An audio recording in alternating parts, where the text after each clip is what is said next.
Welcome to this edition of the Sunday Morning Bagel. I'm your host, Dr. Marc Allan Feldman, Libertarian candidate for president. Going over a bit of the news this week. I have my New York Times. Top story, in ISIS strategy, U.S. weighs risk to the population. So we're talking about what strategy against the al-Baghdadi cult, the people who are referred to as Islamic State. I don't agree with that name. They don't represent the world Muslims, and they are not a member of the community of nations, even though they would like to be. This is a cult and should be treated as such.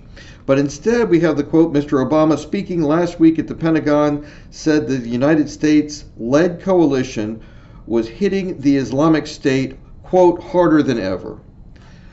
Why does the United States need to lead this coalition? I agree with the coalition, but this is the world's problem, not a United States problem. And the fact is that there's nothing that al-Baghdadi and his cult of followers would like more than to be seen as the enemy of the United States and to be at war. It's time for us to pull back and treat this as an international police activity against a criminal religious cult and not a rogue nation, because they are not. The way to attack this cult is to attack their credibility and to get in the way of their recruiting followers. To attack them, to bomb them, that's all part of their prophecy, but part of what they see as their destiny. What is not in their destiny is to lose resources, lose their money, and lose their land. And that's where we should be working along with the other nations to destroy their oil capabilities and to support internationally the retaking of land that's under their control. Strong in the polls, Trump is behind in organizing. So the game in Iowa, and it is a game, is to get the people together and have neighbor talk to neighbor and get them to the polls to vote for the personality that they're in favor of. It'll be interesting to see, because the game is changing. More and more people don't want to play this game.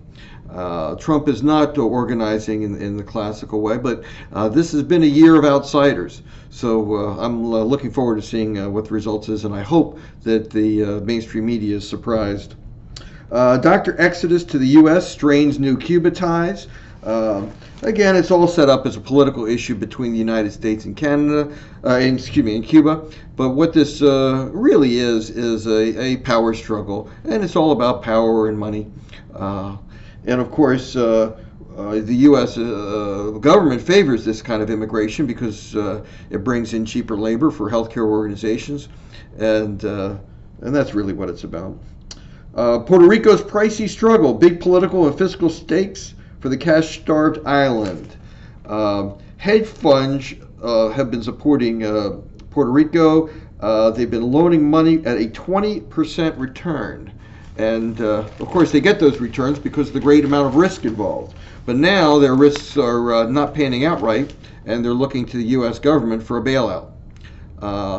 It's time to end that game as well. Puerto Rico has 40% unemployment in many areas, and that's the real problem.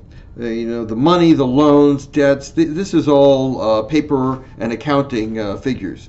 What matters is people getting up in the morning and having something productive to do, something that helps them to earn their living and support their family, friends, and communities. And that means small business, that means innovation, that means enterprise. This doesn't mean hedge fund managers and multinational corporations. Religious congregations are stressing safety after a season of violence, hiring more security guards. How about stressing faith? How about stressing spirituality? How about stressing the unity of all people?